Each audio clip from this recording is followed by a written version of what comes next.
Good morning. Today we'll learn the intensity of spectral lines of a diatomic rigid rotor in microwave spectroscopy. In the last class, you saw the energy levels of a diatomic rigid rotor and the spectral lines of the diatomic molecules. Today we'll see the intensity of spectral lines of the diatomic molecule. The intensity of the spectral lines depend upon the probabilities of transition between the various energy levels. Suppose if you have a transition from J is equal to 0 to J is equal to 1, what is the intensity of the line? If you have a transition from J is equal to 1 to J is equal to 2, what is the intensity of that line? Already you know that only if you have a transition specified by the selection rule delta J is equal to plus or minus 1 will be possible, and for other selection rules delta J is equal to plus or minus 2, plus or minus 3, etc., the transition is forbidden. Now, for the selection rule delta J is equal to plus or minus 1, transitions can occur from J is equal to 0 to J is equal to 1, or J is equal to 1 to J is equal to 2, and so on.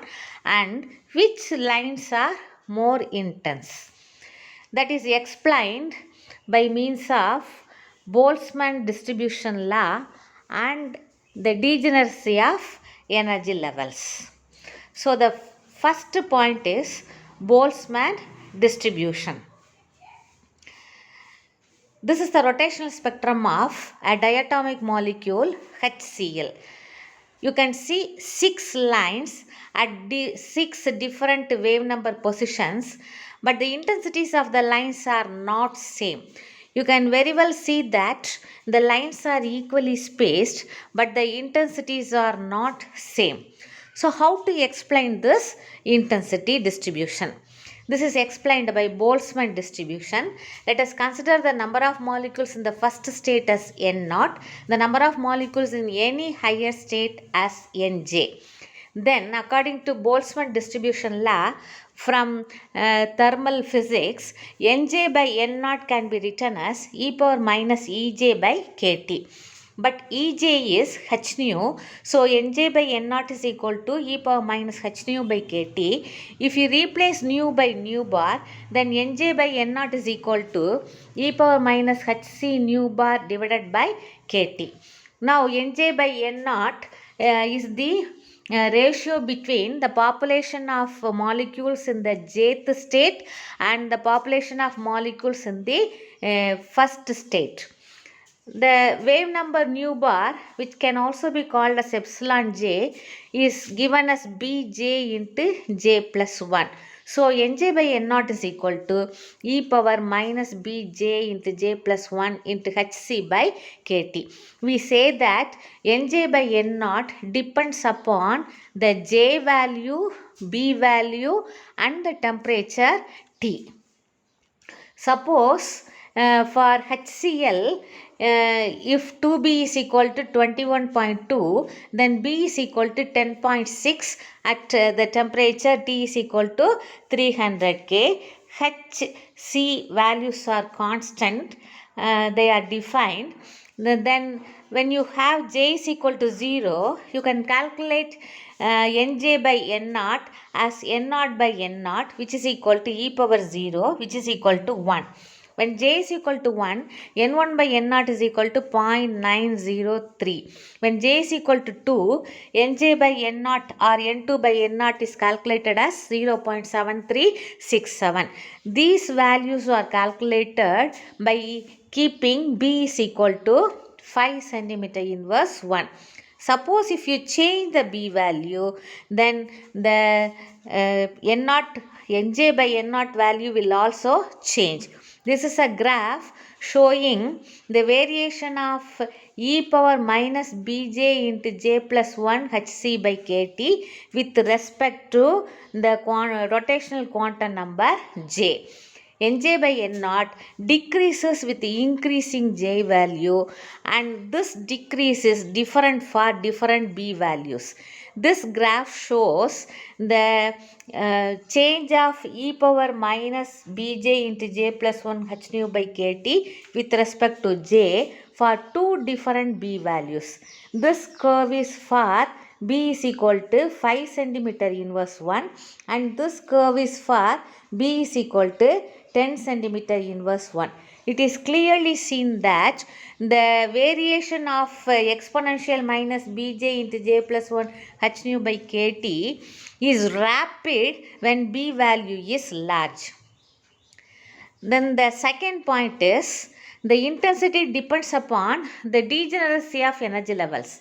What is degeneracy? Degeneracy is two energy states having the same energy is called degeneracy. So the two energy states having the same energy are called degenerate energy states.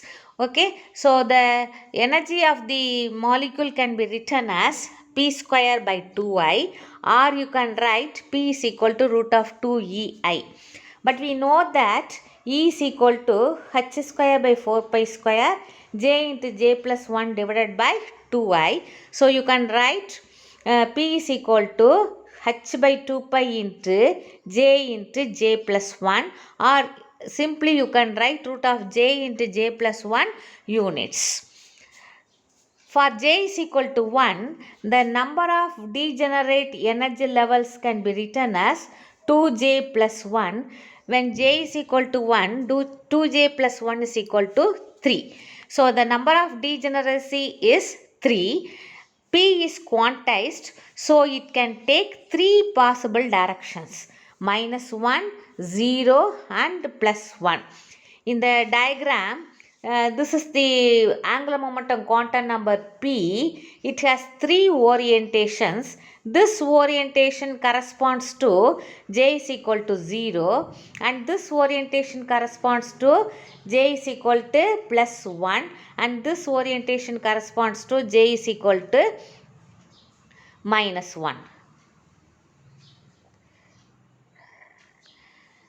When j is equal to 2, the number of degenerate energy levels is 2j plus 1, which is equal to 5, and the components are -2, -1, 0, 1 and 2. So this is 0, this is +1, this is +2, this is -1 and this is -2.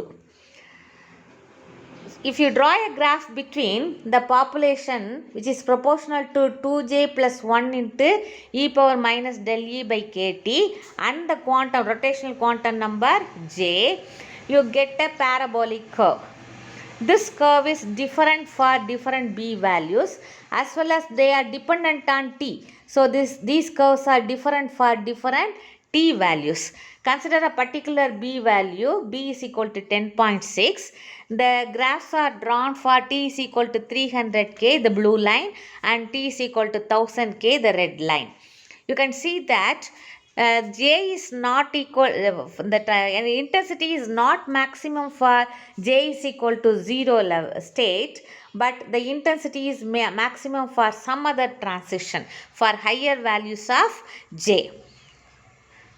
So you have seen that the intensity is decided by the population of states, and so the values of the intensities are decided by the Boltzmann distribution function and the degeneracy of the energy levels.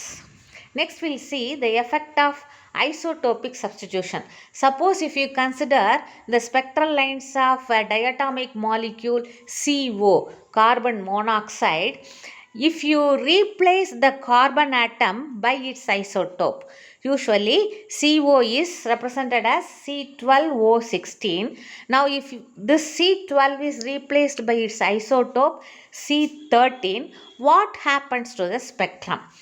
Now, when the carbon atom is replaced by its isotope, the interatomic distance will not change much. There is no appreciable change of interatomic distance, but the mass of the carbon atom is changing. So, the B value is also changed.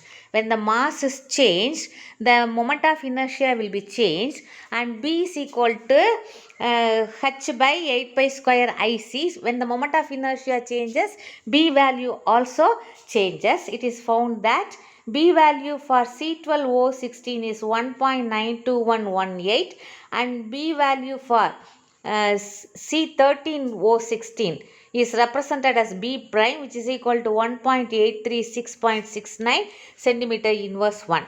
So, B by B prime is equal to h by 8 pi square IC into 8 pi square I prime C by h, which is simply I prime by I.